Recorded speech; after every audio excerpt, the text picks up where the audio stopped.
My main area of expertise is to teach children programming, to research programming education for young kids, let's say from 8 until 14, more or less. And a question that I get asked very often is, why do young children need to know about programming? They already need to know so many things. They need to know math and language and healthy food and traffic. Why do you want to pile programming education on top of them? Well, software is all around us. If you walk around in a city like Amsterdam, you see Uber cars, you see houses on Airbnb, and they're all controlled by software. So the way our world looks like is influenced by software. And if we want to raise healthy, informed citizens, then they need to understand the algorithms behind all of that and the influence it has on them and on society as a whole. So that's why I'm very, very excited to teach children about programming. But there's lots of open questions. We know why we want to do it, but we don't exactly know how to do it. One of the issues is that elementary school teachers don't really know about programming at this point because it's not included in teachers' training. So how do we expect elementary school teachers to be able to teach something like programming that they don't know? So one of the things that we've experimented with is something called direct instruction. And the idea of direct instruction is, rather than having children just explore a programming environment, is a teacher explains and they practice in small steps. And that might sound entirely logical to you if you teach math or language, but in programming education, lots and lots of the education is done at this point out of school, so on Saturday programs or Wednesday afternoon clubs, and those are all ran in a very exploratory way. So basically, people just give children laptops and they play a little bit around with programming and then they pick it up. And that comes because people my age that grew up in the 80s basically taught themselves programming.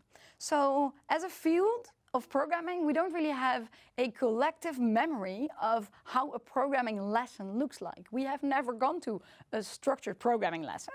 And that's why many of those clubs that are run by software professionals are run in a very exploratory way. And what we noticed is when those people, for example, as parents or guest lecturers come to schools, they mimic that exploratory form of teaching, but that doesn't really fit with teachers because teachers are used to explain and to have children practice in small steps.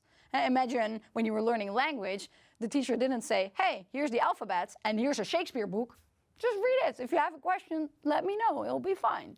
No, you first practice letters, and then words, and then sentences, and slowly you build up your understanding of language. This is also what we need to do in programming. We need to identify the small steps of programming. What do we do first? First a variable, or first a loop, or first a condition? What is the trajectory through all the programming steps, and how are we going to practice them in isolation? That's an open research area still that I research at Leiden University together with my research group. How exactly should we pace and structure the elements of those lessons? Something else that we've tried with teachers is to integrate programming into existing coursework. Many of the programming sets that are out there, they're really cool, robot sets or game making sets, but it very much emphasizes programming should be fun. And it's only meant for people that like programming, that like robots and that like technology. But actually, coming back to my first point of why children need to know about programming, programming is part of many different areas of work. So rather than just having children build games and robots, we also have them do a data visualization, for example. We have a little data set, a little Excel spreadsheet with all the earthquakes that happened since 1960, and we have children use Scratch, programming language for children, not really a data visualization language, but they use Scratch to plot the earthquakes on a map. And this way they learn, programming can be useful if I want to be in the earth sciences.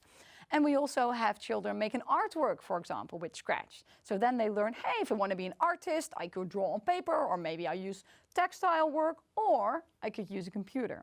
So we show the children, but also the teachers, that programming is useful in many different ways. So by these two techniques, we really support teachers in teaching programming. Firstly, we have them explain and practice in small steps so that the children slowly evolve towards the goal. And secondly, we show that programming is part of many different areas. And it is definitely not just for the computer nerds that have an inherent love of programming. It's also for people that want to do artwork or data analysis. They also benefit from having some programming knowledge. And these are things, as I said, it's still a very open and active research area. We've been teaching programming for maybe 50 years, whereas we've been teaching natural languages and math for 2,000 years. So we're really all still trying and exploring how to best teach it. So we know why we want to teach children programming, but the how is still a very active research area, and I'm super happy that I can contribute to that field.